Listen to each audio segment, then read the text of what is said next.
Beleza, estamos ao vivo. Boa noite, pessoal. Boa noite a todos que estão entrando, que vão entrar conosco. Boa noite, Renato Cunha Lima. Boa noite, doutor Fábio Macedo. Boa noite, Eduardo. Boa noite, Fábio. Boa noite, Eduardo, Fábio, ou Fábio não, Renato, aqueles que estão chegando aí. Eu tô tão malucado que eu estou falando comigo mesmo faz tempo, viu? Maravilha. Boa noite a todos que estão chegando aí. Hoje vai ser mais uma... Essa é uma edição extra, né? Não tava programado, não, mas diante... Rapaz, tá o tempo inteiro acontecendo coisa, gente, não tá parando mais. Que maluquice é essa? Me contem aí. Rapaz, a gente está vivendo o que eu chamo a era dos absurdos. Você tem absurdo para todos os lados. E pouca razão aí nas nossas autoridades. Você vê hoje notícias do STF, mais uma vez, intervindo em decisão do presidente. Você vê o presidente chamando seu ex-ministro de Judas. Você tem absurdos para todos os lados, para todos os gostos. Mas eu destaco o STF, essa mania que o STF tem de intervir nos outros poderes de forma rotineira, né, de ministro dando entrevista, de ministro dando opinião sobre política. É o único país do mundo que eu vejo o STF opinando sobre política. Eu não vejo nenhum membro de outros países agindo de forma tão política. Já que eles gostariam tanto, eu acho que eles querem tanto ser político, eu até concordaria com o mandato para ministro do STF, e não ser até os 75 anos, compulsoriamente, como é hoje. É verdade, meu amigo. Você está coberto de razão. Fábio, e aí, o que é que você... Boa noite, pessoal. Hoje? Assim, eu acho que todos ficamos na expectativa do depoimento do Moro, né, que está fazendo ainda até agora na Polícia Federal, na cidade de Curitiba, falando a respeito da sua demissão, das coisas que ele falou na demissão, né, da interferência do presidente da República politicamente na Polícia Federal, e eu acho que ele tem alguma coisa para falar, porque senão ele não estaria lá durante esse tempo todo. São mais de 4 horas de depoimento, pelo que eu... Não é isso? 5, né? Pelo que eu vi, não acabou ainda. Não acabou eu ainda. acho que o presidente, de alguma forma, ele fez uma provocação quando ele foi para aquela coletiva tentar desconstruir o Moro, né? E aí, hoje, o que me chamou a atenção, Renato, foi essa hashtag que tentaram subir aí, eu não sei em que nível rodou, sobre a questão do golpe, né? E eu acho que isso, para mim, foi bem sintomático. Eu acho que não tem a ver diretamente com o Supremo, mas eu acho que tem a ver com uma preparação de uma narrativa para o que o Moro pode estar trazendo a nível de documental, a nível de material. Então, eu fiquei realmente acompanhando essa movimentação, e ontem eu vi cenas lamentáveis, vocês devem ter visto aí também em todos os canais. Hoje também, viu? Hoje também. Dois grupos, né? Um grupo relacionado à saúde, outro grupo relacionado à defesa do presidente, do retorno ao trabalho, mas uma intolerância... Em Curitiba também teve confrontos do pessoal. Isso, hoje. E assim, eu vejo isso como um defensor da liberdade, uma intolerância gratuita, desnecessária, que não constrói o que a gente quer de democracia. Exato. A gente mostra o clima acirrado que estão as coisas. A gente tem que procurar olhar com um pouco de grandeza esse momento, né? Porque são os momentos difíceis e realmente tem pessoas com posições firmes e que acabam perdendo o controle, o que é lamentável, mas de male não houve nada grave ao ponto de se imaginar que isso venha a contaminar em vários lugares. Renato, eu vou ser muito honesto. Eu vou ser muito honesto com você. Isso não é de agora que vem acontecendo. Na semana passada, as cenas foram muito parecidas com aquilo que estava acontecendo há 2, 3 anos, onde a gente viu um senhor, um cara grandão, batendo numa mulher, dando soco numa mulher. Aquilo foi horrível, entendeu? E isso acaba sendo, meu amigo, não tem jeito, acaba sendo uma bola de neve.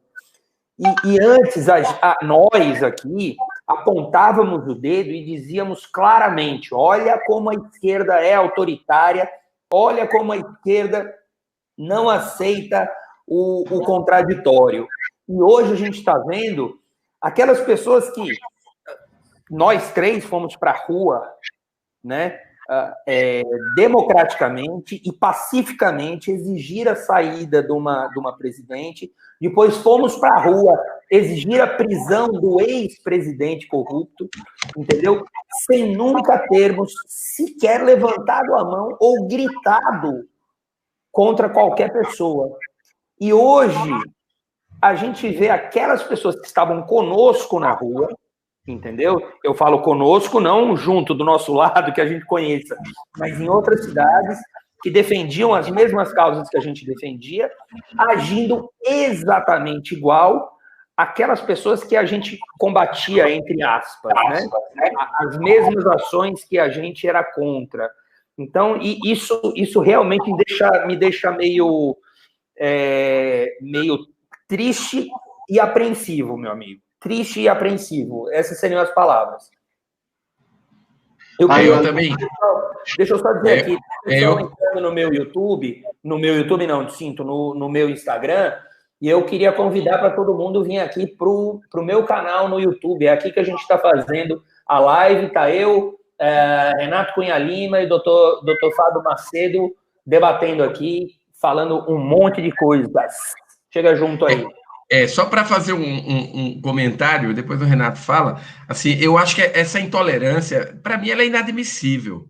Eu acho que a gente tem que ter uma discussão madura, nós temos que ter um comportamento democrático, né? Temos que ter posicionamentos firmes. Eu não sou partidário também da chatice do politicamente correto, mas eu sou partidário do politicamente ético, do politicamente correto. E uma das coisas que eu mais defendo é que as pessoas tenham uma possibilidade de opinar, de serem contrários ao meu pensamento e não serem obstacularizados. Então, quando eu vejo esses movimentos, como eles se parecem. E aí, quando, há muito tempo atrás, o Eduardo me trouxe parece o PT de sinal trocado, para mim é lamentável. Eu não sou eleitor do Bolsonaro, mas Fábio, entre o PT... Só para dizer, isso aconteceu antes da eleição. Sim, mas assim... a gente quer que o Brasil dê certo, né? Entre o PT e o Bolsonaro naquela ocasião, quando estava naquela fase polarizada ao final, não nos restaram muitas opções. Então, o PT jamais, porque o PT já mostrou a sua cara. E não adianta agora ficar batendo palminha, achando ótimo, que a direita vai se fragilizando, porque depois a gente até traz aqui as pesquisas de opinião e demonstram claramente que esse movimento ele não está em fase de retorno, tá? E assim, eu vou sempre defender que nós tenhamos uma chance de um debate qualificado, que as pessoas possam opinar, e o que eu vejo hoje realmente é com muita preocupação. Quando, dentro do próprio governo, membros do governo disseram que estavam diante de um gabinete do ódio, né, eu fiquei realmente preocupado. E você vê que o modus operandi é muito parecido com o que o Tuma falou do PT lá atrás. Então, eles escolhem alguém, vão lá, se estão ao seu lado, está tudo bem. Em qualquer mudança de posicionamento, vem um ataque muito frontal. Renato, você acha que um depoimento de mais de 5 horas, o que é que o homem está falando lá dentro, cara? Não, com certeza 5 horas não é pouca coisa, né? Com certeza ele se preparou, e olha que, não sei se vocês já leram, eu li, é um dos livros que eu mais gosto, que é A Arte da Guerra. Ele é estrategista, como o Bolsonaro também, nesse meio não existe bobo, né? E ele, depois que pediu demissão, ele correu, fez logo a mudança para Curitiba, porque ele sabia que, se por acaso fosse citado, iria acabar sendo ungido em Curitiba, e assim ocorreu. Veja que coisa curiosa. O Brasil é impressionante. Ele está na delegacia onde Lula esteve preso. E quem colocou Lula na cadeia foi ele. E ele agora está lá para delatar Bolsonaro. De certa forma, apresentar as suas razões, né, por ele ter saído do ministério e ter dado aquela declaração naquela sexta-feira, dia 24. Então, muita coisa ele tem a dizer. Eu acho que o Brasil, o Brasil precisa ter conhecimento, do teor que Sérgio Moro tem a dizer. Até porque, se ele não conseguir apresentar... Só um momento, acho que está havendo alguma interferência aí, não? Alguém está com o som ligado? Não, aqui não. Eu não sei lá. Parou. Manda lá. Bom, enfim, Era Sérgio... Fábio, que ele colocou o mute no... Era Fábio. Não, eu coloquei no mute agora, estava tudo ok. Não, mas vai, manda ver. Não, assim, aí o Sérgio Moro, ele tem sim, ele vai ter que apresentar, porque se ele não tiver algo realmente contundente a mostrar, a palavra dele que está em jogo a reputação dele, a credibilidade dele, então ele vai ter que mostrar. Por sua vez, eu acho absolutamente natural na guerra política, que não é de hoje, isso está dentro dos primórdios da democracia, o jogo político, de chamar um de traidor, de dizer que estava decepcionado, isso faz parte do jogo político. A gente precisa olhar as coisas de um ponto de vista maior. E eu queria muito que a gente debatesse o que para mim é muito grave, que é a questão das nossas instituições, né? Você tem um STF que... Renato, a gente já entra nesse assunto. Já que você falou da questão de traidores e tal, eu vou trazer um Twitter do Bolsonaro, dele hoje, que para mim é muito pesado. É pesado e, ao mesmo tempo, mostra, pelo menos para mim, mostra o nível de egocentrismo que eu acho que rodeia o presidente. Ele ele compara o Moro a Judas. Judas entregou Jesus, né, aos romanos. Então, ao mesmo tempo que ele compara, não sei se foi essa a intenção dele, mas ao mesmo tempo que ele compara Moro a Judas, evidentemente o link é que ele seria o traído e seria Jesus Cristo. Coisa que a gente não pode esquecer, o ex-presidente presidiário Lula da Silva fez a mesma coisa. Concorda, Fábio, ou não? Eu acho assim, tem um aspecto aí brutal, porque o Judas, ele traiu e ele recebeu as moedas de prata, né? Uhum. E eu acho que o que está em discussão aí mais são princípios éticos e morais.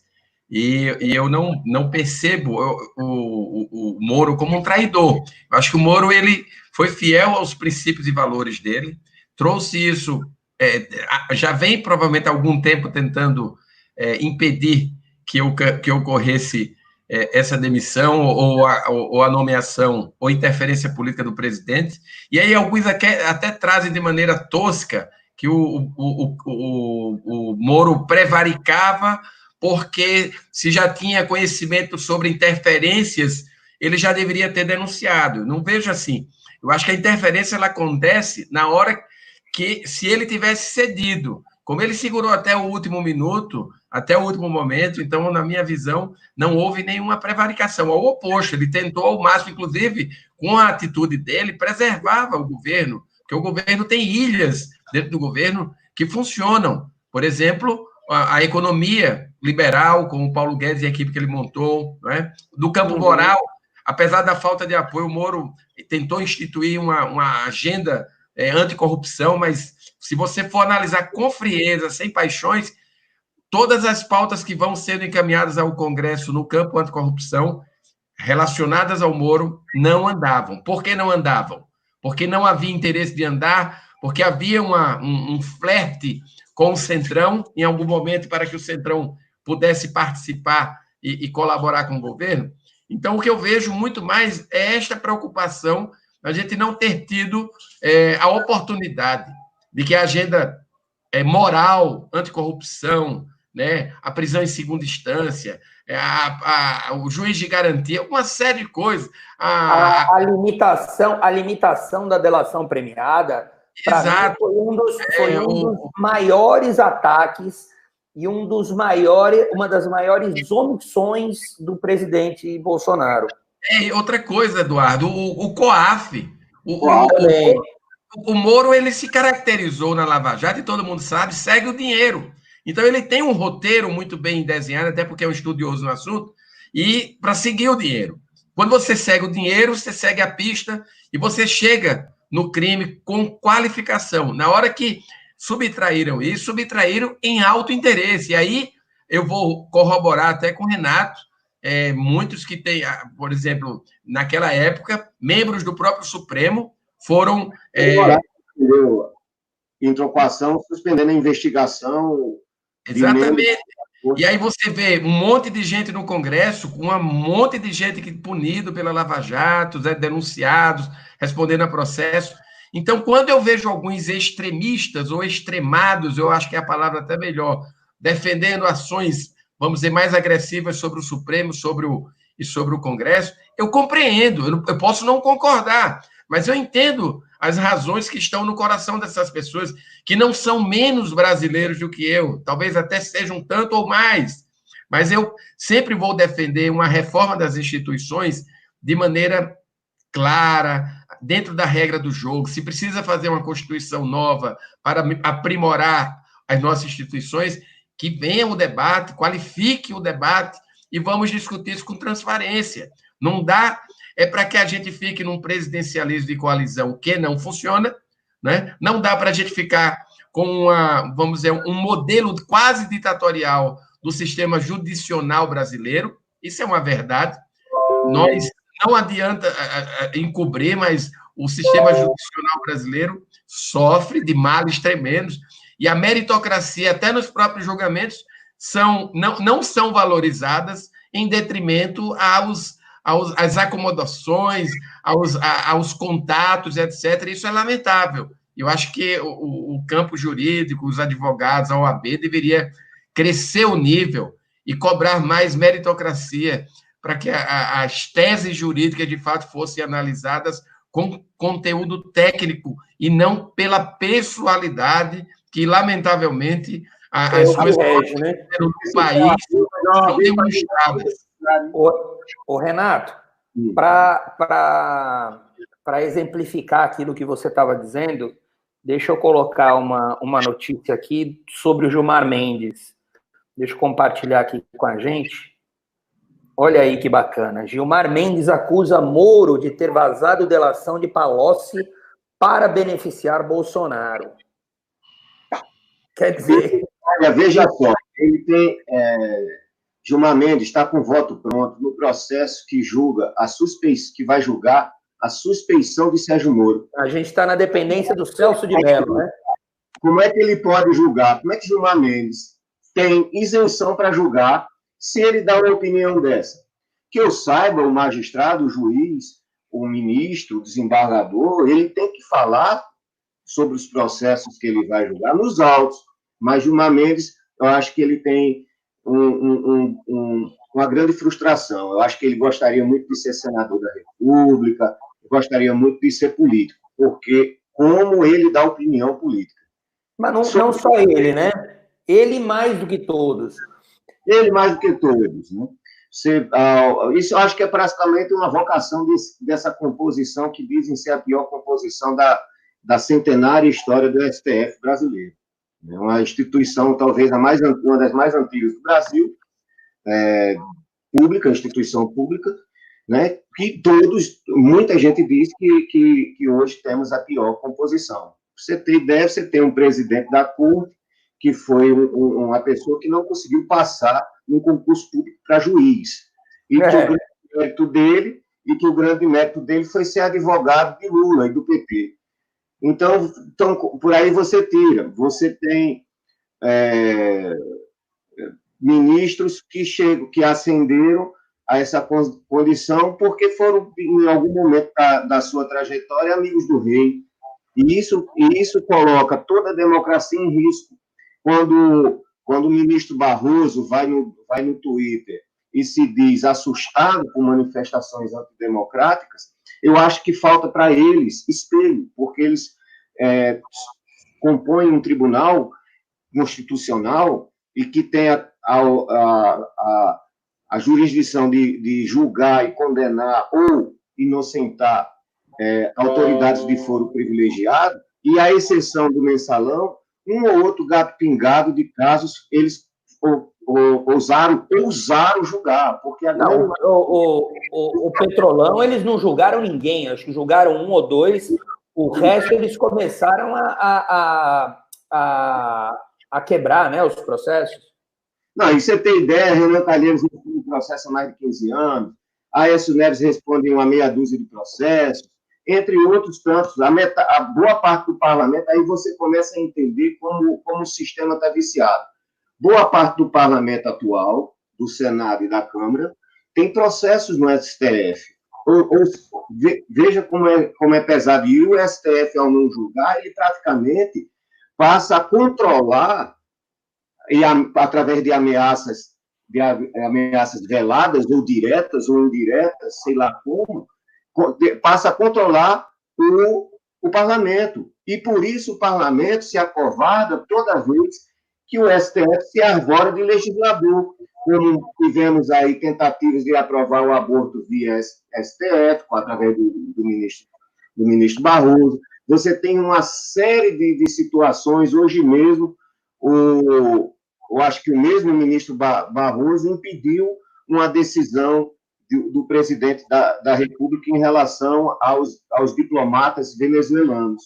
Então, você vê o STF intervindo, e o que a gente vê hoje é um presidente da República que é incapaz de, inclusive, aprovar uma coisa tão simples, que é a gratuidade da carteira de estudante. Veja, o presidente da República fez uma MP, uma medida provisória, para dar gratuidade na carteira de estudante, e essa medida provisória caducou, porque o Congresso não votou, porque essa gratuidade iria prejudicar a UNE, ou seja, o Partido Comunista do Brasil, PCdoB, que domina a UNE não sei quantas décadas aí. Então, você tem um problema de corporações no Brasil, você tem um problema de instituições no Brasil, e a democracia não funciona. A verdade é essa. Fábio, Fábio. O que eu vejo é assim, eu acho que o Supremo, ele sempre defende que o Supremo julgue tecnicamente. E, infelizmente, a gente percebe cada vez mais que o Supremo, ele ouve muito as vozes da rua. Isto me preocupa muito, porque uma hora as ruas falam de uma forma, no outro momento fala de outra forma.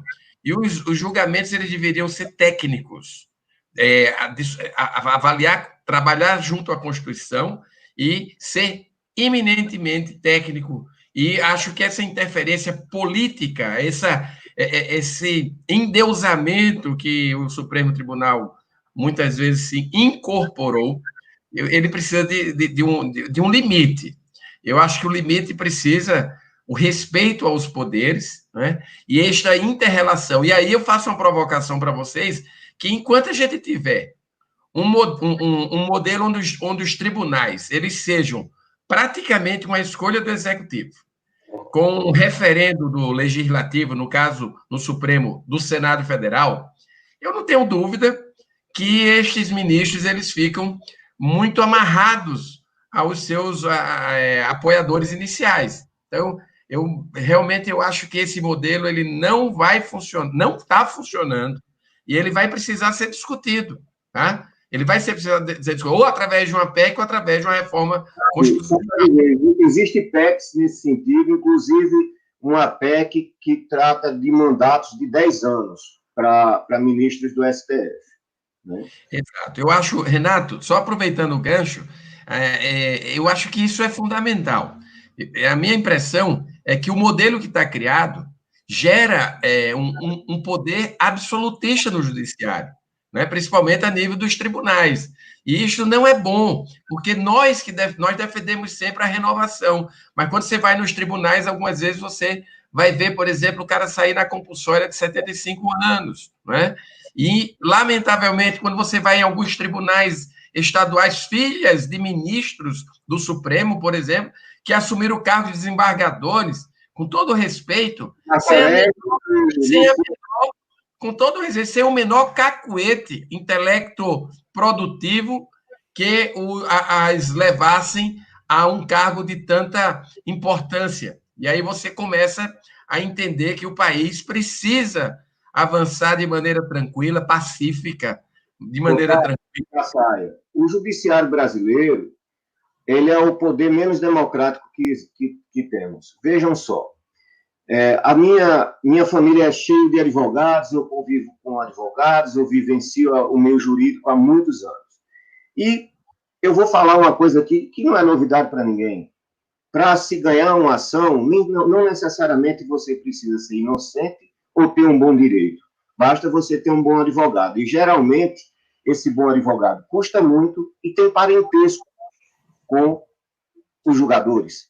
Vejam, um caso recente de corrupção lá na Paraíba, é importante, é gravíssimo isso. O ex-governador Ricardo Coutinho, do PSB, foi pego numa avalanche de corrupção na área da saúde.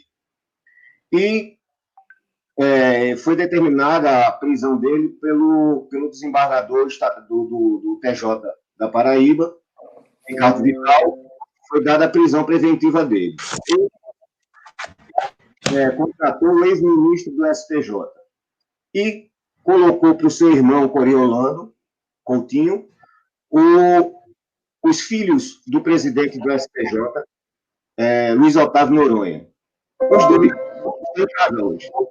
O seguinte, então, quando você vê que uma magnitude de não importa a prova, não importa o que você tiver, você consegue. Então, eu vejo o judiciário como o dos três poderes, não dizer que não tem gravíssimos problemas, e tem, mas o judiciário, que é pouco batido, é pouco falado, porque talvez seja o que as pessoas tenham mais em criticar, é o poder que talvez esteja do parlamento.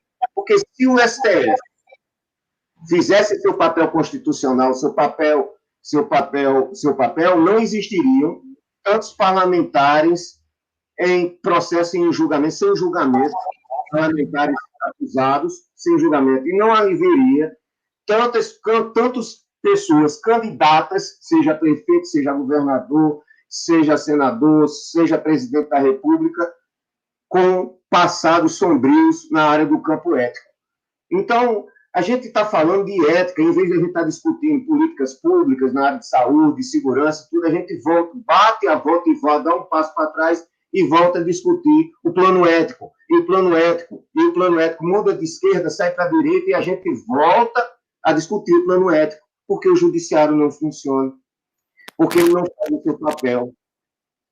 E, muito pelo contrário, ele usa a fragilidade da classe política, a fragilidade ética e moral, para pintar, bordar e fazer o que bem quiser nessa que a gente ditadura do judiciário. Renato, Marcel Van Hatten, que fala uma coisa interessante. Ele diz o seguinte, que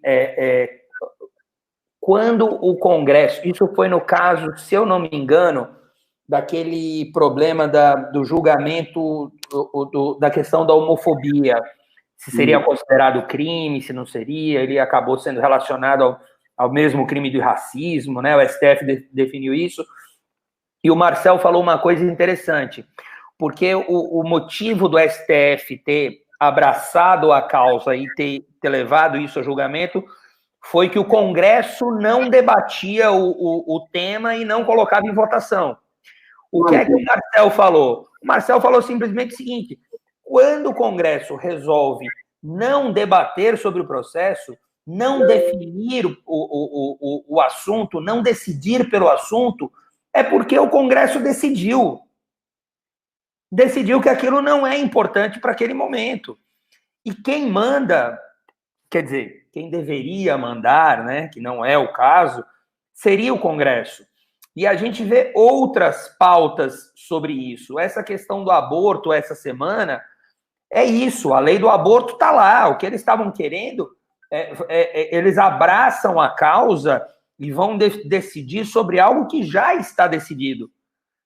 Entendeu? Então, é isso que está acontecendo, o que aconteceu hoje, da questão dos diplomatas venezuelanos, ou o que acontece de um juiz de primeira instância definir sobre o que o presidente pode ou o que não pode fazer, isso é um absurdo.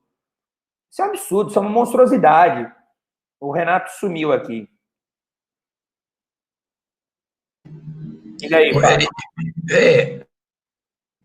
Passaia, eu acho assim, eu acho que a gente está vivendo um momento muito delicado, deveríamos ter uma concentração máxima na pandemia, infelizmente, pela falha de liderança em Brasília, pela falha do presidente de liderança em Brasília, a coisa andou completamente solta, cada um fazendo seu jeito.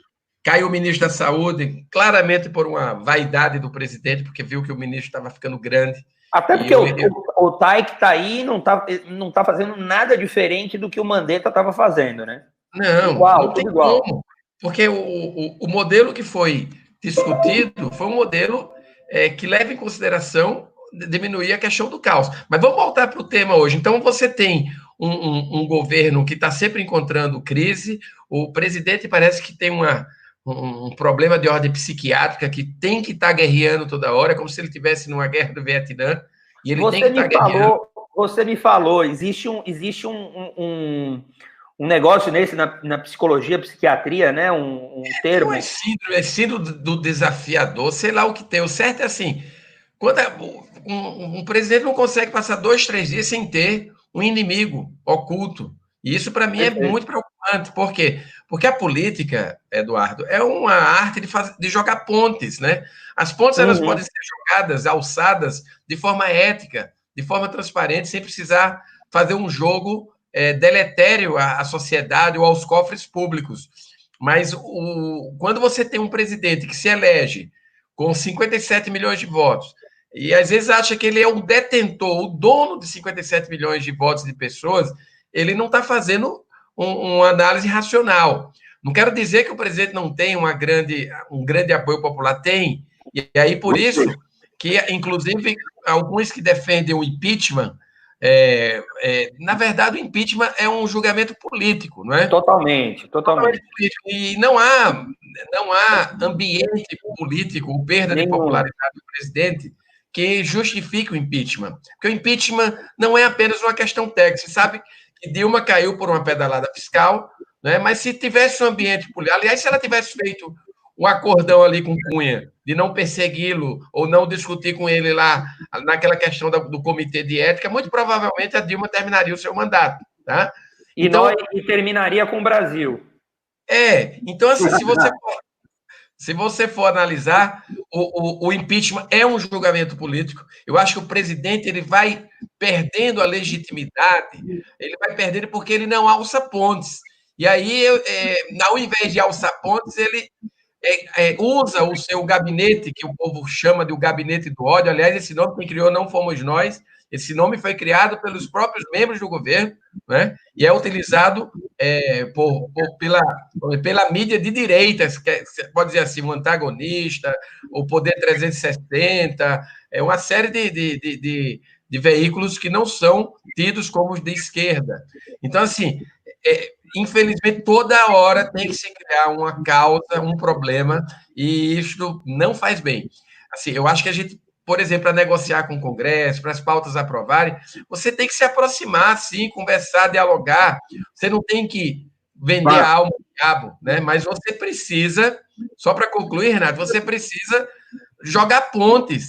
Você precisa ter diálogo, você não pode ficar me desculpa, o modelo de política que está sendo criado hoje no Brasil é um modelo de molecagem, onde as instituições não dialogam e ficam mandando tweets agredindo um ao outro. Fábio, Renato. É o fim da picada. A gente sabe que as novas tecnologias elas são muito bem-vindas, mas instituições precisam ter respeito umas às outras e dialogar. Isso você vê em todos os poderes. É Supremo dialogando através de Twitter, quando eu digo Supremo, membros do Supremo, membros do Legislativo e membros do Executivo. Só para lembrar, hein? Só para deixar claro, quando você fala fazer pontes, não quer dizer negociar cargo, como está sendo feito agora, né? Quando começou agora, com Kassab, por aí vai.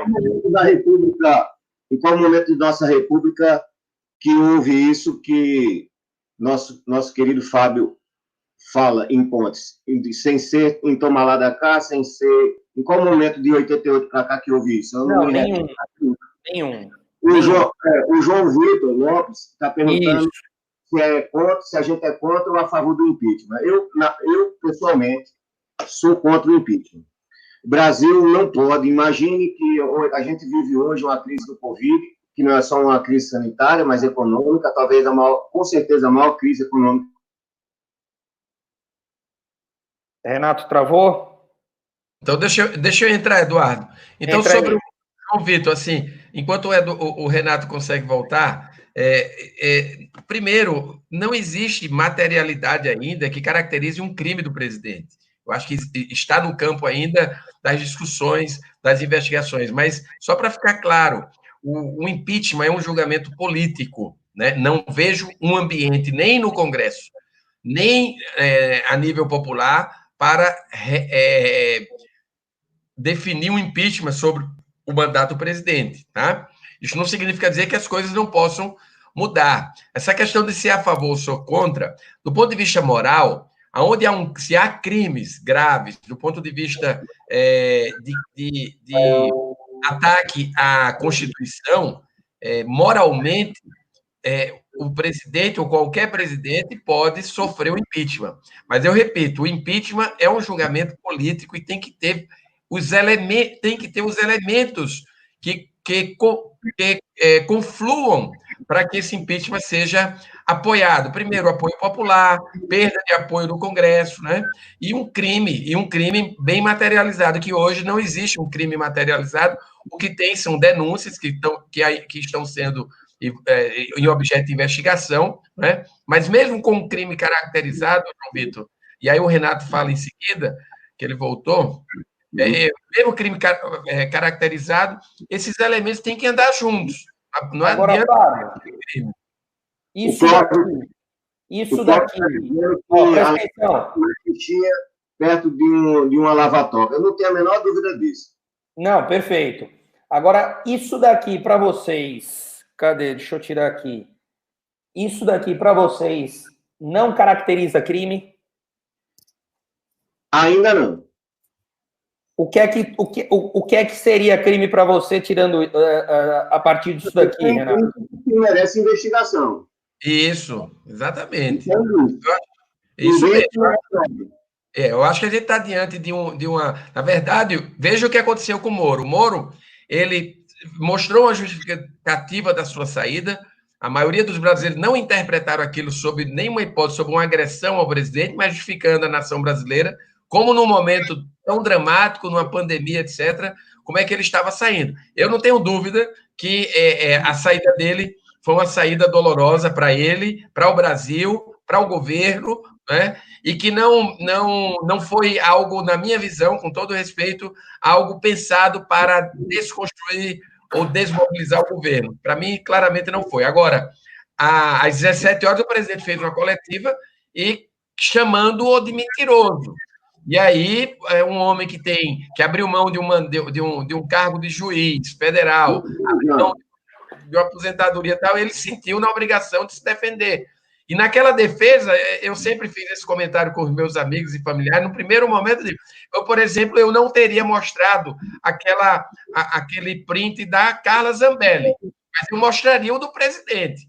É claro que depois que a Carla Zambelli ela vem a público mostrar a série de diálogos, aí a gente passa a entender, opa, ela estava falando sim em nome do presidente, porque ela diz isso nos prints, que ela deixa claro, né? Deixa claro. Então, aí para mim, depois eu digo, opa, esta foi a motivação que o Moro carregou para poder levar esse print, que do ponto de vista ético eu lamentava, né? Mas a sequência, isso apresentou qual foi a ideia dele. Sendo atingido, ele quis dizer, olha, o integrante do membro confiável do governo, do presidente, está entrando em contato comigo nesse campo. Mas sobre a denúncia, Eduardo, ela tem que ser apurada para que seja caracterizado um crime, concorda? Claro, sem dúvida. Sem dúvida. Sem dúvida. Mas esse diálogo, olha, estou fazendo isso, pressão, não sei o quê, mas isso é muito de uma conversa coloquial que pode virar a ser um crime, e para isso merece investigação, e é isso que está sendo feito. Né? Na verdade, eu não acredito que vamos passar por outro impeachment, não. Acho que Bolsonaro termina o mandato dele. Eu acho que é importante a gente atravessar esse momento de crise e focar no trabalho. Né? A gente tem aí um ótimo ministro da Economia e as nossas esperanças estão nele, né? Para ele fazer esse Brasil retomar o crescimento, voltar aí, recuperar os empregos perdidos. Né? O coronavírus não veio para ficar, ele vai passar, essa crise vai passar, né? E o brasileiro, como os habitantes desse planeta, irão ter que se adaptar a essa doença, que em breve teremos aí vacina e remédio, eu não tenho a menor dúvida disso. Questão de tempo. E esse tempo para aqui para o Brasil, a gente, além de enfrentar esse Covid, a crise econômica, ainda tem uma crise política uma por cima da outra, realmente para o brasileiro botar as mãos na cabeça e rezar para o Papai do Céu, para que tudo isso que a gente está vivendo hoje passe o mais rápido possível. Tem outra coisa aqui, o Moro não deu uma entrevista, mas fez uma declaração à New York Times, que fez uma pergunta a ele hoje, eu li em algum lugar, acabei tentando achar aqui e acabei não conseguindo. Ele foi perguntado pelo New York Times o motivo da saída dele do governo, e ele foi muito incisivo. Ele disse: eu entrei para o governo, entrei para o ministério com o intuito de tentar combater a corrupção. Chegou um momento em que eu vi que isso não seria possível. Isso é forte. É forte porque também, e a gente vê que, entendam a trajetória. Bolsonaro começa o governo com a popularidade de 57 milhões de votos e ele constrói um super ministério para Moro. Ele entrega para Moro uma fusão, que é o Ministério da Justiça e da Segurança Pública, e entrega para ele o COAF. E com a agenda de enfrentamento ao crime organizado, narcotráfico, mas também a corrupção e tudo. Então, é assim que começa o governo. Aí, ao longo do tempo, vem perdendo. O COAF saiu, a prisão, o STF regride na questão da prisão de segunda instância, o pacote anticrime e anticorrupção ele é deformado pelo Congresso Nacional. Existe a separação do pacote anticrime da questão da prisão em segunda instância. Em nenhum momento há luta por isso, nem do governo Bolsonaro, tirando o Moro, e nem de seus filhos, né, dentro do pacote. Quer dizer, isso ficou muito claro. A gente tem que lembrar que o Flávio Bolsonaro foi desautorizado pelo presidente quando ele postou algo sobre a questão da prisão em segunda instância, né? Acho que foi sobre a prisão em segunda instância que ele foi desautorizado. Um paralelo que é importante. Então, na medida que o governo, em outras áreas, vem sofrendo com o Congresso, à medida que o governo vai sofrendo com o Congresso na reforma da Previdência, entre outras pautas bombas que o Congresso... parece que existe uma necessidade do Congresso, principalmente da elite política desse país, é como se fosse assim, Bolsonaro é duro, mas a gente bate até que amoleça.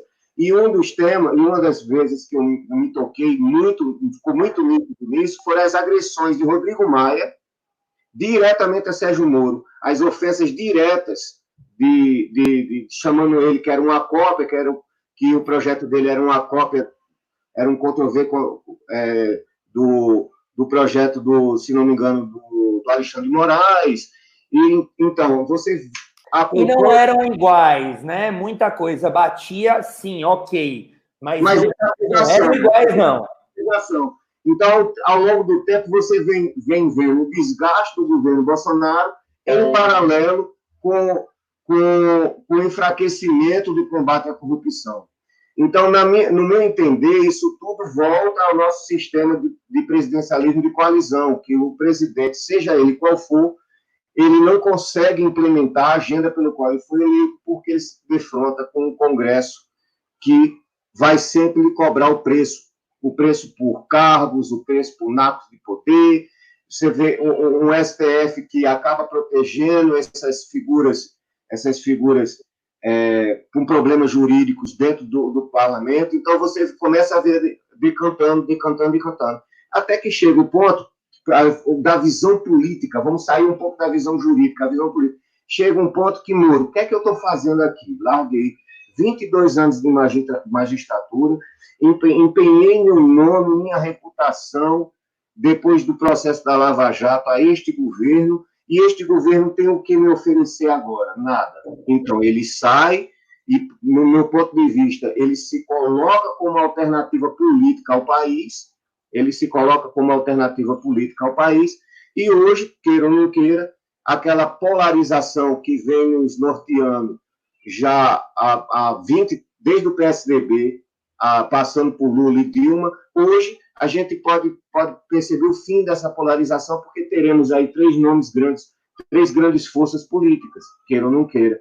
Você tem um bolsonarismo muito forte, que caminha para abraçar a população mais humilde, porque tem a caneta na mão, tem o poder do governo de chegar nos rincões desse país, né? Como usou Fernando Henrique lá atrás, como usou o PT durante seu período no poder, Bolsonaro também, com a caneta, ele vai chegar no mais humilde, no mais necessitado de serviço público. Por sua vez, a classe média que elegeu o Bolsonaro, que ajudou, que foi para a rua, ela hoje tende a um pouco, ao meu ver, e se manter na questão dividida entre Sérgio Moro, Bolsonaro e a esquerda, sobretudo aqueles que são funcionários públicos. Então, o Brasil vai ver três correntes políticas a partir desse momento político em que estamos vivendo. Ô Fábio. Tem desespero para a esquerda, porque, queira ou não queira, você hoje não consegue enxergar um segundo turno de uma eleição presidencial sem Bolsonaro, hoje não, pela popularidade, pelo recall que ele tem, as redes sociais, tudo, pela força que ele tem, e a gente vê cada dia mais a esquerda fora do debate político, porque a gente está aqui há um tempão falando, a gente já fez outra live, a gente vê isso no nosso cotidiano e ninguém mais fala de esquerda. Então, a esquerda que é refém de Lula, hoje, a esquerda que é refém de Lula, hoje se preocupa muito mais com o Bolsonaro. E a verdade, aliás, com o Sérgio Moro do que com o Bolsonaro. Tanto é que o foco, as luzes, os ataques das mídias da esquerda são para cima de Sérgio Moro e não para cima de Bolsonaro mais. Tanto é que Lula deu freio no impeachment e o PT sonha em enfrentar Bolsonaro e quer longe enfrentar um Moro da vida, né? Fábio, Marcelinho aqui, ele pergunta o seguinte: o que acharam no Moro ter entrado pelos fundos da Polícia Federal de Curitiba para depor e ter contratado o advogado de Eduardo Cunha para defendê-lo? Vamos lá. Que é o mesmo deputado, é o mesmo advogado também de alguns da Odebrecht. Ok, vamos lá. Primeiro, Marcelinho, apurando ele entrar, eu acho que isso é muito mais uma estratégia de proteção ao depoente, que é traçada junto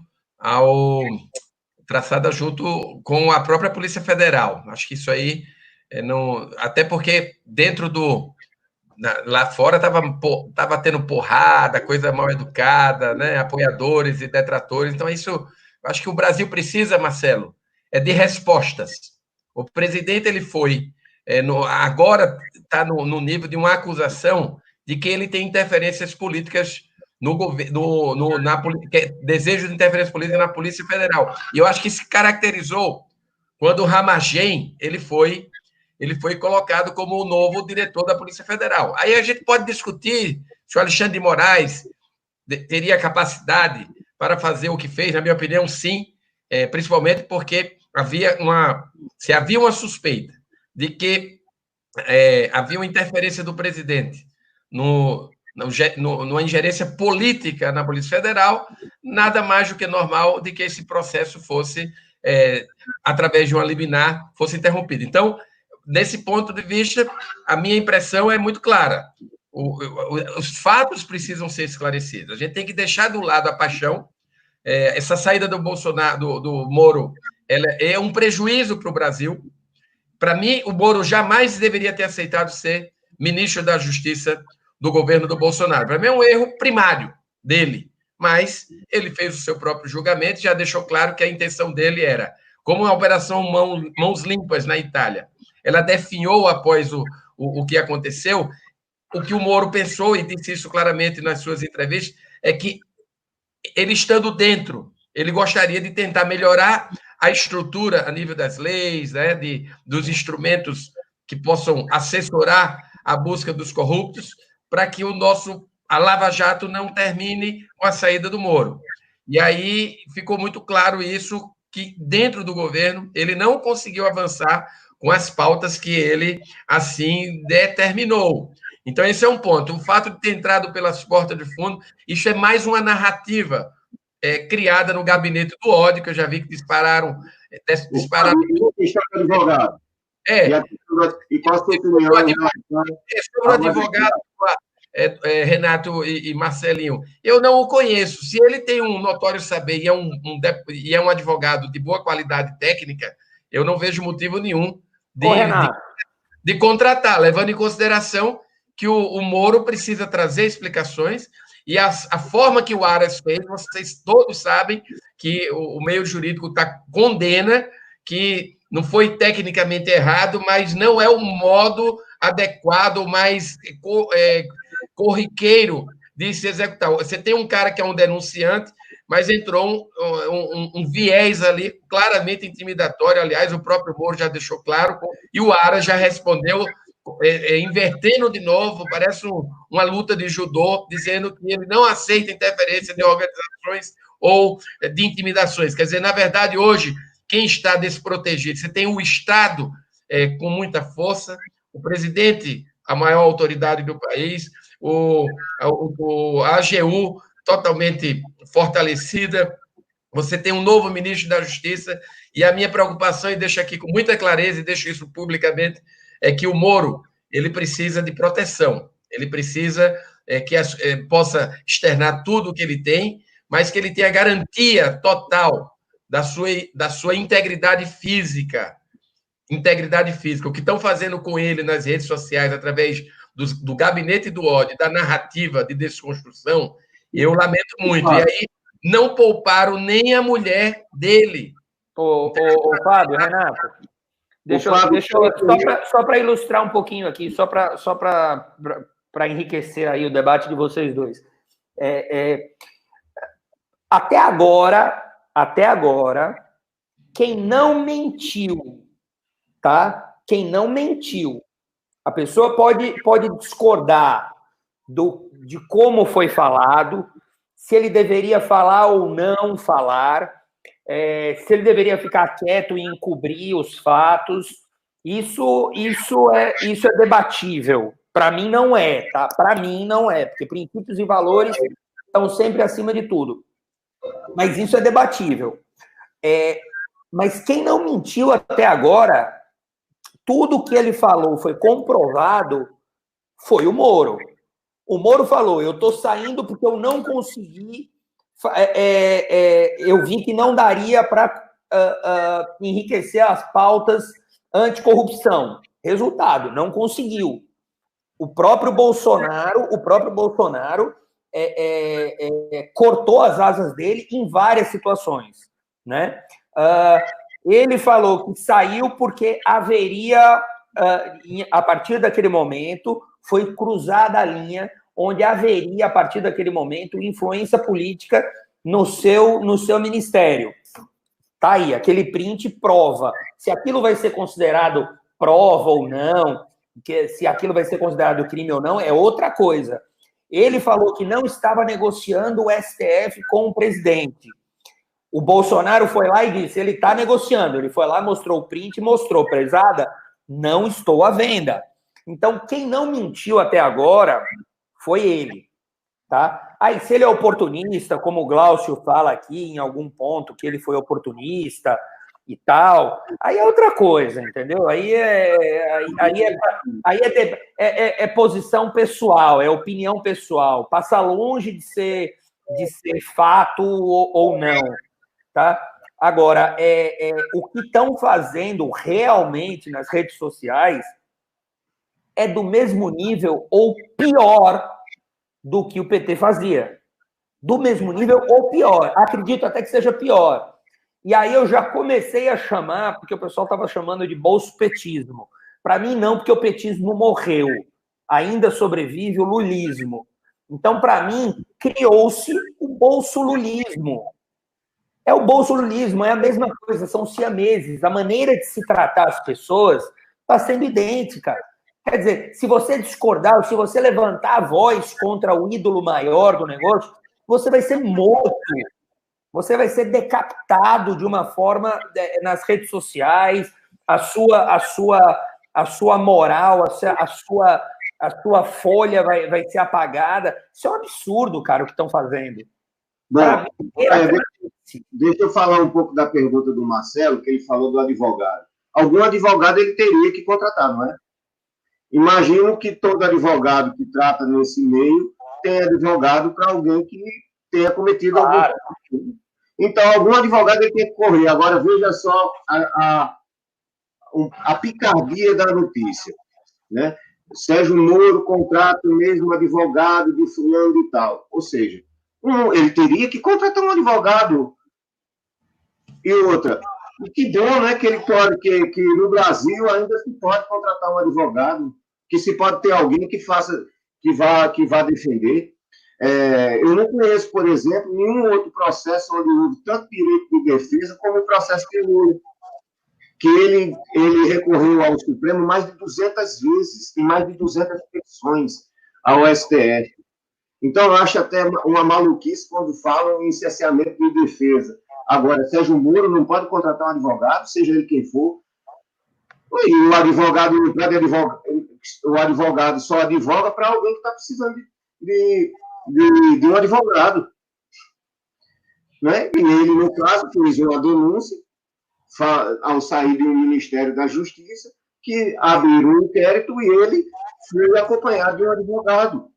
Mas nada mais natural do que isso. Não é por conta disso que a gente vai macular o nome de Sérgio Moro, que eu acho incrível, que de uma hora para outra a pessoa deixa de ser o herói para ser o Judas. Ele saiu de herói para Judas em 24 horas. Isso, na verdade, nem existe o herói e muito menos o Judas. Isso faz parte do jogo.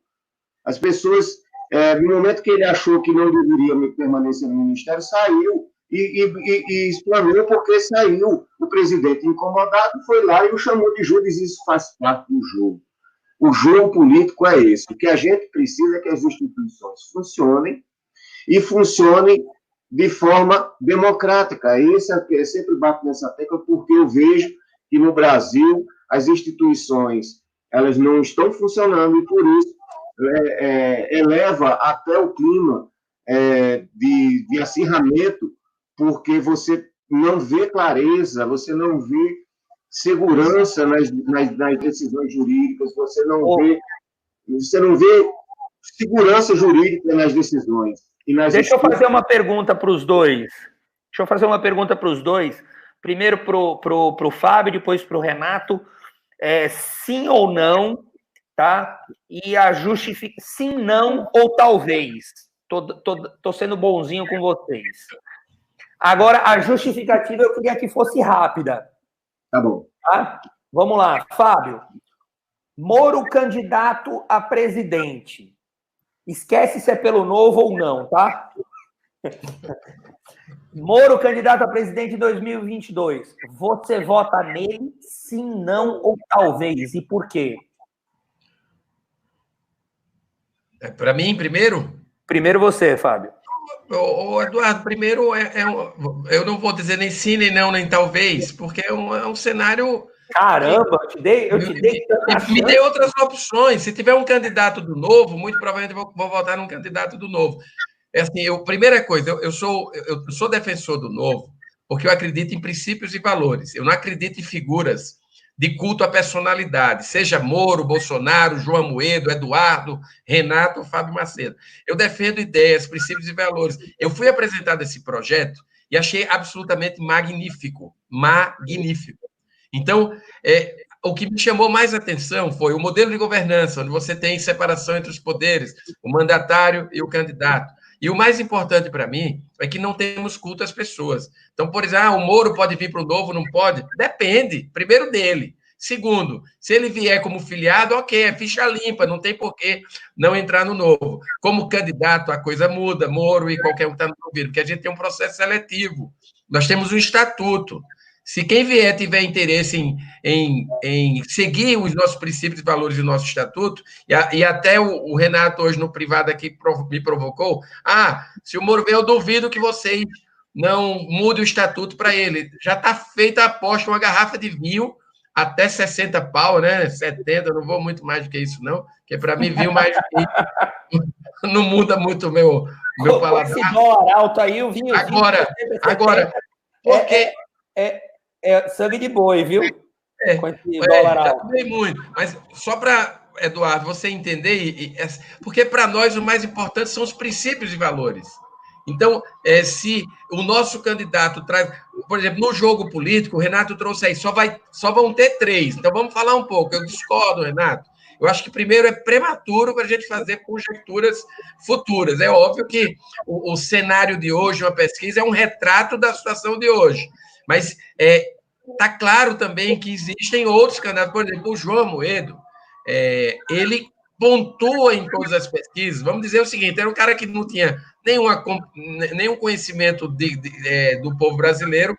Hoje ele pontua com 5%, que seria um start bem interessante para iniciar um projeto político, né? Mas, assim, isso, o João, o Novo, ele tem um processo seletivo rigoroso e talvez tenhamos outras opções, seguramente, para a candidatura à presidência da República. Pronto. Vai lá, Renatão. A pergunta do Passaia, do Eduardo. Eu posso votar, talvez, vou usar o talvez. Talvez eu vote, talvez não. Porque de fato, estamos em 2020, e a eleição é só lá para 2022. Né? Pelo ponto de vista ético, sim, eu posso votar no Moro, por acreditar na figura, porque ele me passa confiança, ele comprovou que a sua competência também, por competência, eu também votaria em Sérgio Moro. Mas tem uma coisa que me preocupa, ele vem da elite do funcionalismo público, e eu não sei a ideia de Estado dele. Eu não sei quais são as ideias econômicas que ele tem. Eu não sei que tipo de Estado ele defende. Né? Então, ele tem até 2022 para apresentar o que é que ele pensa o que é que ele pensa. Eu acredito, de fato, que ele é um presidenciável, está aí entre os três mais com mais intenções nas pesquisas. E Fábio, eu quero dizer o seguinte, por que eu não acredito em outros candidatos? O Brasil tem mais de 30 partidos, uma loucura de partidos, mas candidatos efetivamente, com chance de eleições, há alguns anos antes das eleições, a gente já sabe o caminho, mais ou menos, do que vai acontecer com as eleições. Bolsonaro foi um caso atípico, porque ele chega no último ano, que ele aparece e acaba atropelando tudo e vencendo. Fato. Mas é uma eleição atípica, única, um retrato um retrato de várias eleições. Geralmente, a gente já sabe mais ou menos quem são os favoritos antes. E os favoritos são o próprio presidente, Bolsonaro, que surge como uma dissidência desse governo que aí está, e a esquerda, que governou o Brasil durante 16 anos. Então, mais ou menos, é isso que se apresenta. E existe uma coisa. Você vai votar? Não vai votar? Eu vou passar a pergunta. Se for qualquer candidato da esquerda com Sérgio Moro, não há dúvida que a gente vai votar em Sérgio Moro. Pelo menos pelo que eu conheço de vocês. Mas se for Bolsonaro e Sérgio Moro, para então, vocês...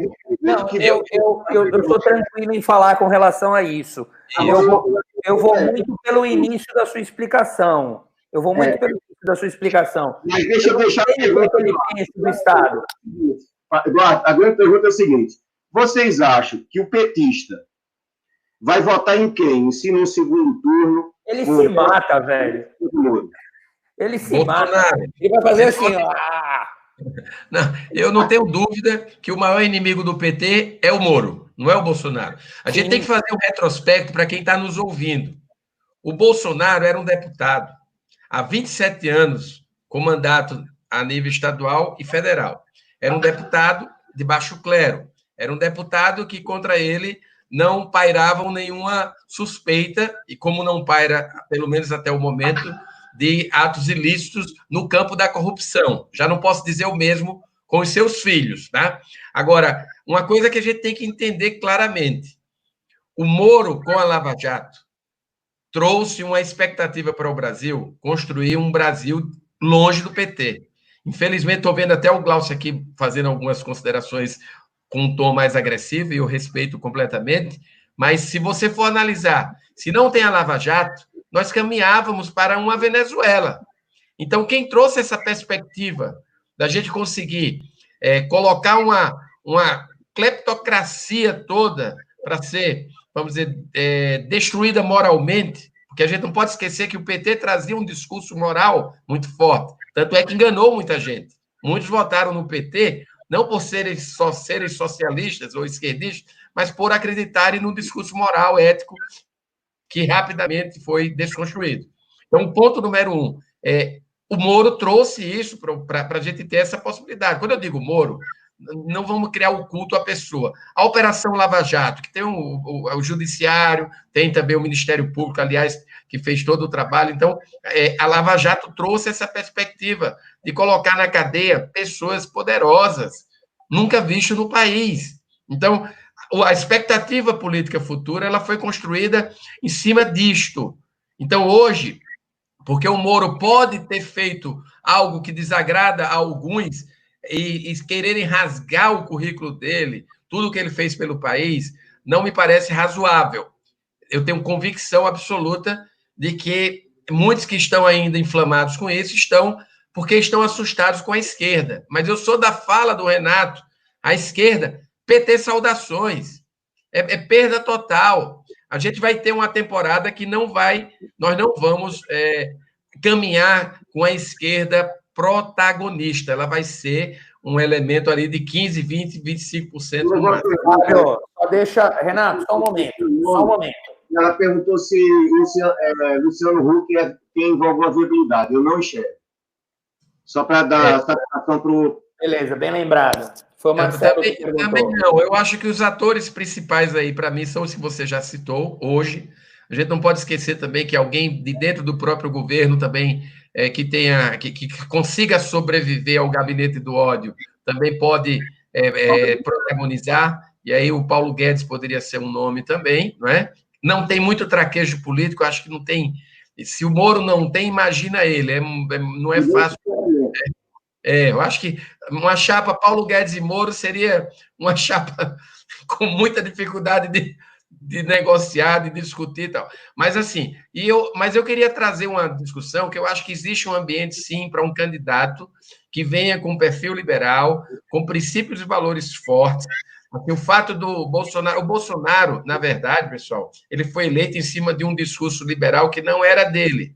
Ele foi eleito em cima de um discurso ético e moral que ele conseguiu agarrar bem, discutiu com qualidade a questão do politicamente correto. Ele foi para cima, discutiu a questão do armamento, e isso teve posição, que é uma coisa que parece que está claro que o eleitor brasileiro gosta de candidatos que têm posição. Né? Então, exatamente, eu acho que eles têm convencimento, eles têm uma pauta bem definida. Agora, o Bolsonaro ele é fruto da ausência de líderes, né? E aí ninguém pode negar que o episódio da facada finalizou a campanha, porque ali ficou o extremismo, já estava pronto, e depois daquilo foi correr para o abraço e torcer para que ele conseguisse se salvar, conseguiu, e foi eleito. Mas eu acho que tem um espaço, sim, para candidatos que venham de uma corrente liberal genuína, que tragam princípios e valores fortes e que não vá praticar, de fato, toma lá da cá, que não vá sentar com o centrão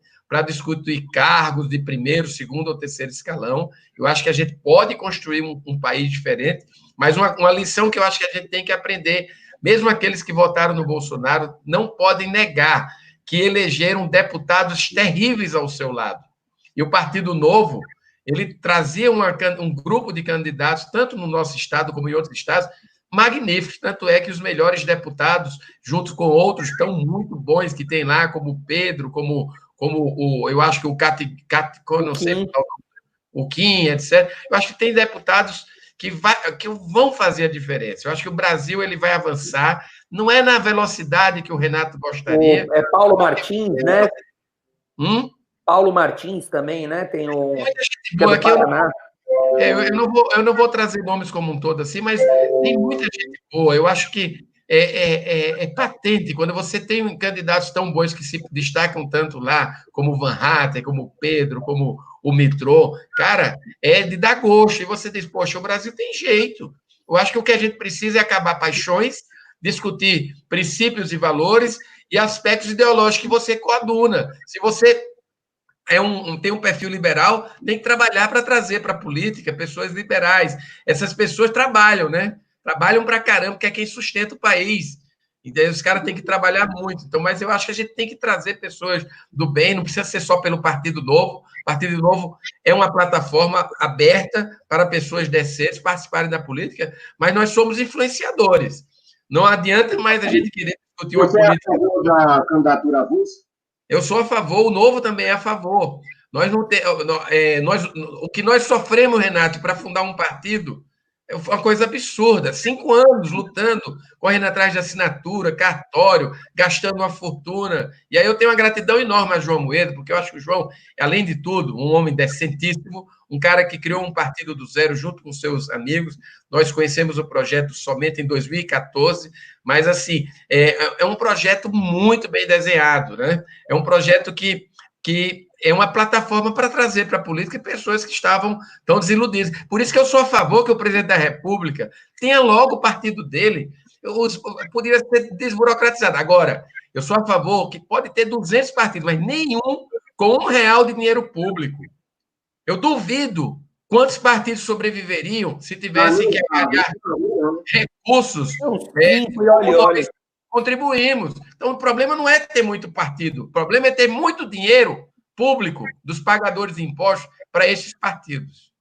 Renato, o Júnior aqui, ele pergunta, quem vocês acham que vai ser o candidato do PT? Ou melhor, quem pode chamar a atenção na próxima eleição? Eu acho que o candidato do PT, dos sonhos do STF, é Lula. Porque dos sonhos do STF é Lula. Não sendo Lula, eu acho que o PT, eu acho que Lula não vai cometer o mesmo erro de não deixar de apoiar Ciro Gomes. Eu acho que pela falta de nomes dentro do Partido Trabalhadores, que é absolutamente o partido de uma única estrela, decadente, que é Lula, e ele errou a lançar Fernando Haddad, no meu ponto de vista. Se ele tem colocado Ciro Gomes, talvez ele tivesse dado mais trabalho. Eu acho que é capaz da esquerda se abraçar em Ciro Gomes. O que imagine o que é uma eleição bombástica se você tem duas personalidades. E eu digo mais, Ciro Gomes consegue, se as pessoas acham que Bolsonaro é truculento, grosseiro, Você multiplique isso por 5, é Ciro Gomes. Ah, tá louco. Isso é um... Então, o teu irmão que subiu em cima do trator, essa turma aí é para Diazepam para lá, é para a camisa de força mesmo. Né? Ô, Fábio, e você, quem você acha que vem do lado da esquerda? Rapaz, eu estou pensando parecido com o Renato. O partido, o PT, ele virou um partido de uma pessoa só, né? De uma idolatria. É o que está acontecendo é o que vai acontecer com a aliança. Não existe aliança. Vai existir o partido do Bolsonaro. Né? O que ele mandar, eles... Não existe. Eu, sinceramente, eu tenho muito respeito, eu acho, pelas pessoas que apoiam o Bolsonaro, são brasileiros, patriotas, a maioria super bem intencionada, alguns bem malucos, radicais, ok, mas mesmo assim eu respeito. Mas eu gostaria... Exato. Eu gostaria muito que o partido já tivesse oficializado para participar das eleições. Eu, por exemplo, o Novo tem muito receio das infiltrações de pessoas bolsonaristas dentro do Novo. Não combina com o Novo. Eu até recomendo a quem está nos ouvindo que tenha alguma desejo de estar junto a Bolsonaro, o Novo não é o lugar. Procura outro partido. Na boa, a gente não tem intenção de ter 200 milhões de brasileiros filiados ao Novo. A gente vai crescer progressivamente, mas não faz sentido trazer a pauta do Bolsonaro para dentro do Partido Novo, porque fica feio, não vai combinar conosco. A gente tem alguns filiados, Renato, que ficam dentro do grupo, criando atritos, etc. Não faz sentido. A gente, como liberal e democrática, não bota ninguém para fora, não dá off. A gente vai lá e discute um pouco, mas, cara, vai ajudar a construir o aliança. Isso faz parte, Macedo, isso faz parte do convívio democrático. Se você não tiver, e é o que eu digo, a pessoa que se predispõe a ser martelo tem que estar preparado também a ser prego. Né? Hora a gente bate e hora vão bater na gente. Escute só. Você falou de um sonho, eu acredito no sonho do Novo. Só acredito que não vai ser tão cedo. Vai dar muito trabalho, vai demorar muito tempo. Eu quero falar um pouco da cultura do povo brasileiro.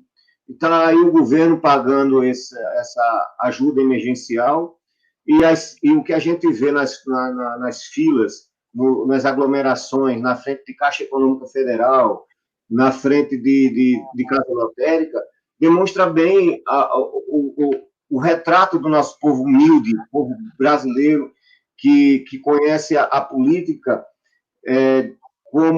como bem retratava o livro de Gilberto Freire, Casagrande e Senzala, aquela questão paternalista, vídeos pipocando na internet, obrigado, Bolsonaro, hoje eu vou comprar uma carne, vou comer um porco, hoje eu vou tomar uma, obrigado, Bolsonaro, é sempre personalista, esse personalismo político do Brasil, que vem de Vargas, passou para o Juscelino,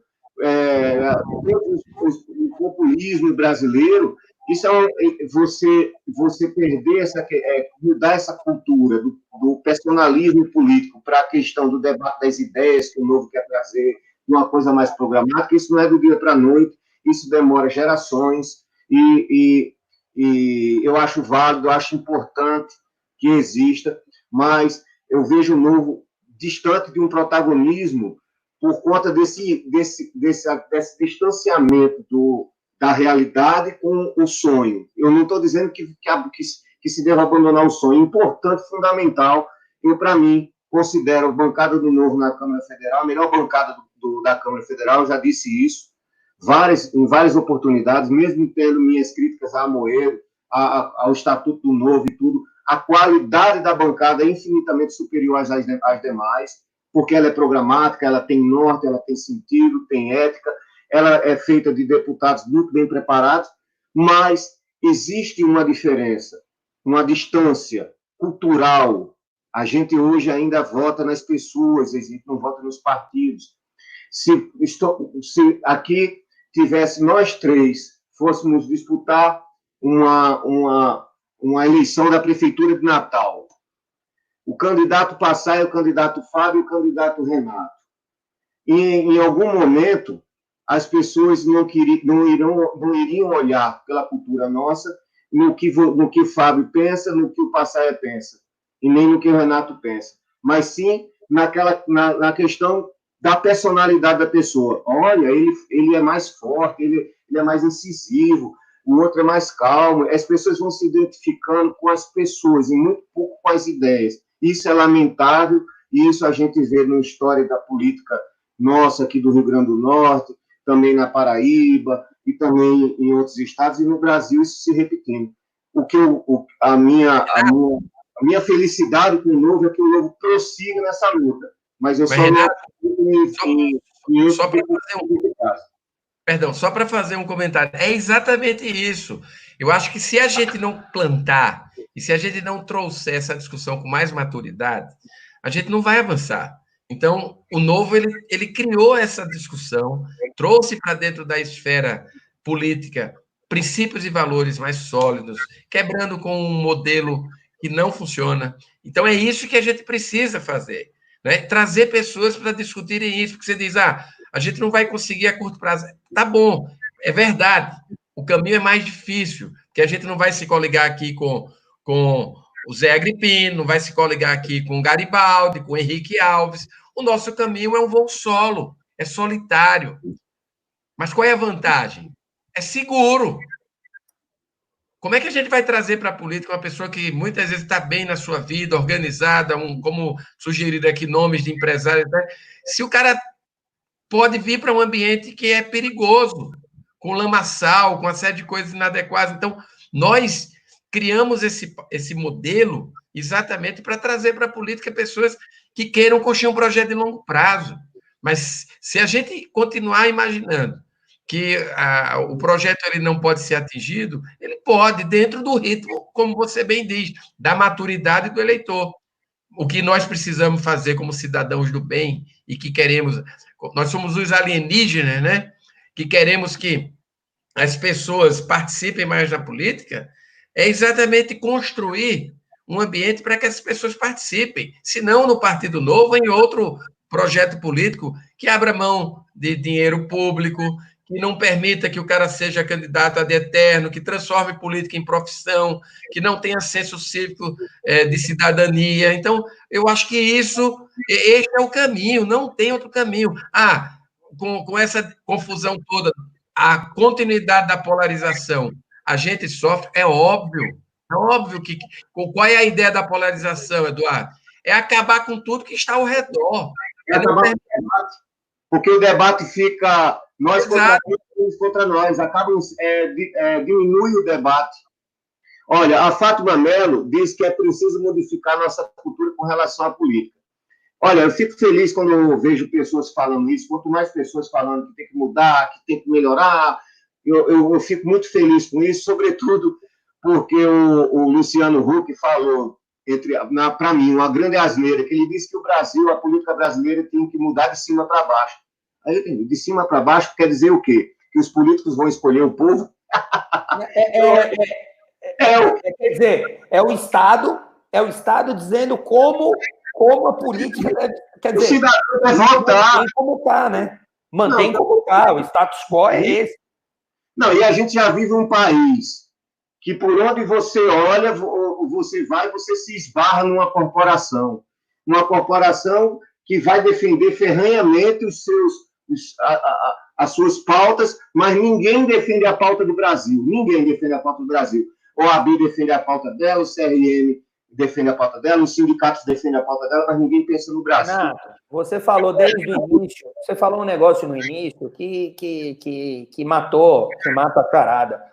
O Brasil é um país de corporações. Quer dizer, não o Brasil. O poder, o Estado brasileiro é um Estado de corporações. E é todo tipo de corporação. Porque quando a gente pensa em corporação, a gente pensa, são os juízes, são os promotores, são os políticos, são os sindicatos. Não, nós também temos corporações, corporativismos de algumas grandes empresas, de grandes indústrias, que tentam a todo custo ter monopólio ou oligopólio. Isso é totalmente contra aquilo que eu, por exemplo, imagino um Estado que combata o oligopólio, que combata o monopólio, porque é através do Estado que surgem essas corporações, até as corporações privadas. Verdade. Então, o que você falou lá no início sobre a questão do corporativismo, das corporações, as corporações estragam o país. Eu tive um debate, Renato, na época da questão das discussões da reforma da Previdência, com um magistrado daqui, um magistrado que é presidente de uma associação aí deles, e eu fiquei estarrecido com a cabeça do cara. Ele dizia com todo orgulho, Renato, ele dizia o seguinte, o Fábio conhece essa história porque eu já contei para ele. Eu estou toda semana em Brasília, o cara é magistrado aqui, tá? Eu estou toda semana em Brasília discutindo e querendo saber o que é que os deputados estão pensando sobre a reforma da Previdência. Estou lá discutindo com eles. Pô, discutindo é meu ovo esquerdo, cara. O que o cara está fazendo é lobby. O que o cara está fazendo é pressão corporativa. É lobby de corporações. Claro. Então, opa, peraí, meu amigo. Peraí, você está fazendo... Você está lá fazendo sua pressão, enquanto o povão, que já vai se aposentar com seus 65, 66 anos, obrigatoriamente, independente do que diz a reforma da Previdência, está se lascando. Então, quando a gente fala em justiça, quando a gente fala nos políticos, quando a gente fala em sindicatos, são todos eles, cada um tentando levar a melhor sobre a gente do setor produtivo, né? Farinha pouca, meu pirão primeiro. Claro, sempre. Isso é muito antigo. E, recentemente, as corporações da elite do funcionalismo público foi para cima do Rodrigo Maia para tirar de pauta a votação do projeto de lei que iria acabar com os supersalários. Né? E, olha, e essa intenção do governo de congelar salários por 18 meses, né, de congelar salário dos servidores por 18 meses, para que o setor público contribua de alguma forma com a crise que hoje só pesa em cima do setor privado, as corporações todas foram para cima, os sindicatos foram todas para cima. Então, veja, ninguém pensa macro, ninguém pensa Brasil. Né? E aí eu fico pensando o seguinte, o médico, está aqui Fábio, ó, o médico tem sua corporação para defender, o advogado tem a sua, o engenheiro tem o seu, o funcionário público tem vários, o juiz tem o seu e tudo. E qual a corporação defende o povo? Ninguém, meu amigo, ninguém. E o povo... Por isso que o povo tem que... Porque o povo não tem óculos. O óculos que o povo poderia botar, que é educação, essa educação que temos hoje, temos a universalização da educação, mas é uma educação que não só é de baixa qualidade, como ela é dirigida, como ela é um estelionato educacional. Você não oferece instrumentos para que a pessoa abra sua mente, mas, pelo contrário... O Fábio ia comentar alguma coisa.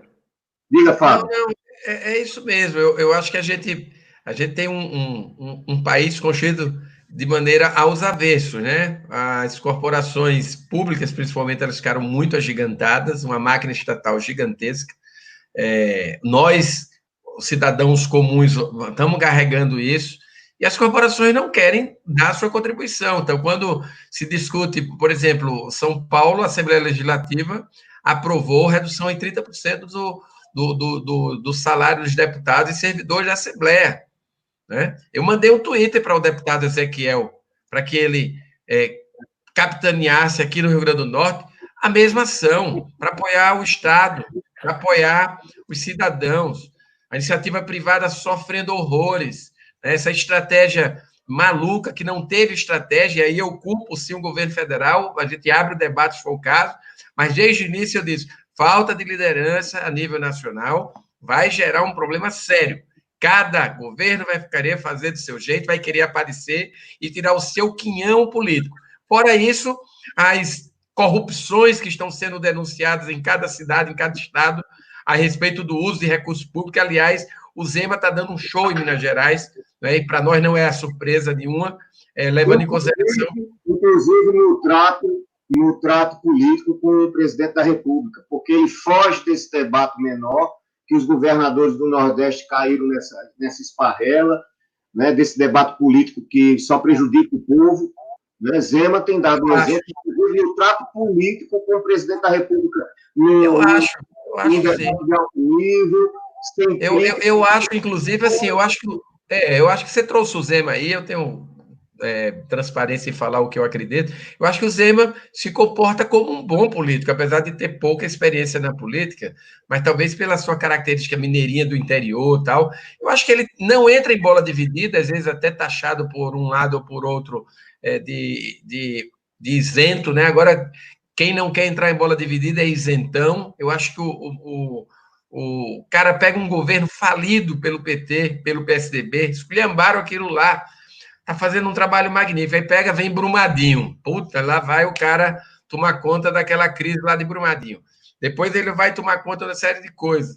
E aí os governantes claramente com uma pauta de desconstrução ou de criar uma pauta de desconforto ao presidente da República, né? Que em alguns momentos merece, mas não de forma sistemática. Tem que apoiar o que é certo. Eu acho que é o que o Novo faz com muita qualidade. O Novo apoia a pauta do governo, que ela é adequada ao crescimento do Brasil. Talvez seja o partido que mais apoiou sistematicamente as pautas a favor do Brasil e não apoia a pauta que não é a favor do Brasil. Olha como é curioso o sistema partidário brasileiro. O Zema é um belíssimo governador, tem feito um excelente trabalho num estado que talvez seja um dos mais complicados. Eu acho que o Rio de Janeiro é outro estado complicadíssimo de se governar, absolutamente quebrado, com déficit público astronômico, com problema de folha de pagamento. O que a gente vê aqui no Rio Grande do Norte também é esse mesmo problema, mas olha o tamanho de Minas Gerais, olha a magnitude do problema de Minas Gerais e de Rio de Janeiro. Mas tem um governador que não é do Novo e que é do PSDB, que destruiu Minas Gerais, mas que no Rio Grande do Sul tem feito um excelente trabalho, que é o Eduardo Leite. O Eduardo Leite é um baita governador, o governador de Santa Catarina também, que não me foge o nome, também tem feito um excelente trabalho. Você vê que você consegue aqui e ali ver alguém ou outro fazendo um bom trabalho na frente do seu estado. E só para complementar, lá no Rio Grande do Sul, Renato, a bancada do Novo, da mesma forma que a gente faz em Brasília, nós apoiamos a pauta liberalizante do governo, na discussão sobre as privatizações de estatais, o Novo vai apoiar integralmente. Nós somos favoráveis à privatização de todas as estatais. Nós não vemos a menor necessidade de uma estatal existir no Brasil. Nós, por exemplo, eu estou vendo aqui que o Glaucio colocou que o servidor público dos Estados Unidos pode ser demitido. Aqui, a gente precisa trazer a meritocracia, acabar essa estabilidade do servidor público, do modelo que está aí, criar mecanismo de meritocracia claro, transparente, né? Para que também não ocorram perseguições políticas, que a maturidade política brasileira precisa avançar também nesse campo. A estabilidade surge por conta disso, né? Exato. Então, assim, você, por conta de uma imaturidade política, você gerou um câncer.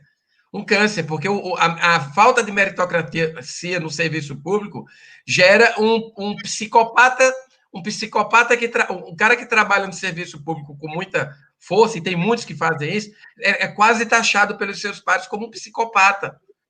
Né? Então, isso é um desestímulo. Então, a gente tem que criar a meritocracia, pagar bem, sim, o servidor público. Na hora que eu diminuir a máquina pública, colocar o servidor público no essencial, segurança, saúde, educação, né, nas questões diplomáticas, etc. Você tem que pagar bem, bons servidores, com meritocracia, oferecer premiações, 13º, 14º, 15º salário para quem merece. Agora, o que a gente não pode é comparar, quando a gente vai, os servidores, não, a gente não pode caracterizar todos como mau servidor, longe disso. Mas o modelo não ajuda o bom servidor, Renato e Eduardo, a se destacar perante a opinião pública. E quando a gente conversa com bons servidores, eles são absolutamente favoráveis à meritocracia e ao fim da estabilidade da forma que foi concebida. Meus amigos, Estamos aqui com 1h34. A gente conseguiu até superar a última, viu? Eu queria agradecer de novo a vocês. Queria dizer a todo mundo que ainda está ligado aqui que estamos planejando novidades aqui, nós alienígenas, nesse mundo de polarização maluca. Estamos organizando uma novidade que eu acho que vai ser interessante. Acho que vai ser, acredito eu, aliás, tenho certeza que vai ser uma alternativa, principalmente para nós aqui de Natal, que a gente tem, acho que, muita informação ou muito debate viciado, né? Acho que vira e mexe, todo mundo tem um rabinho preso por aí, né? É verdade. E o que a gente está querendo é, talvez, mudar um pouquinho isso, e a gente está organizando algo bem bacana, né? Queria que vocês se despedissem mais uma vez, foi maravilhoso esse nosso bate-papo. Queria pedir aos que ainda estão por aqui, galera, chega junto, se inscreve no canal, ativa o sininho. Para mim, esse canal é meu, por enquanto, é o Eduardo Passaia. Para mim é importante, além dessas entrevistas, eu tenho vários vídeos de opinião aí para trás, tem muita coisa bacana. Eu tenho o meu podcast, o Livres Ideias, que tem tanto no SoundCloud quanto no Spotify, beleza? E eu já vou pedir a vocês para procurarem, eu não sei se já está disponível, mas se já estiver disponível, vai lá e busca O Alienígena. É o novo canal do YouTube, já tem o nosso videozinho da nosso primeiro debate. Esse daqui a gente também vai postar lá. Bate por lá, já vão se inscrevendo, O Alienígena, certo? Que talvez a gente comece a transferir esse nosso debate, que é aqui no meu canal, a gente começa... Pronto, eu falei, ia ser surpresa, não é surpresa nenhuma, já foi, já dei com a língua nos dentes, mas vale a pena, porque tá tudo aqui. E, galera, compartilhem, que é só assim que a gente consegue levar esse conteúdo para mais e mais pessoas. Fábio, seu boa noite para a galera aí. Pessoal, primeiro agradecer a você, Eduardo, ao Renato, prazer enorme aqui estar batendo um papo com vocês, né? Pessoas que eu tenho muito respeito pelas opiniões. A gente aqui não está para concordar, a gente está aqui para debater. Tenho certeza que no decorrer disso muita porrada vai acontecer. Está tudo muito civilizado até agora. Mas é porque na maioria desses pontos a gente tem princípios e valores muito parecidos, né? Isso, então, assim, o que eu acho bem legal é convidar para essa nova página que você acabou de divulgar, o Alienígena também. E, assim, agradecer a todos que assistiram aqui, participaram. O Glaucio, um grande amigo meu que está lá nos Estados Unidos, que meteu um monte de mensagem aqui. Agradecer a todo mundo que passou aqui, meus amigos e admiradores aí do Eduardo e do Renato, tá? E vamos construir esse debate exatamente num canal que a gente tem liberdade, que não tem aqui ninguém patrocinando que nos calem, ao contrário, que a gente tenha total independência de falar o que a gente acredita, né? E que as pessoas possam se encorajar a participar cada vez mais na política.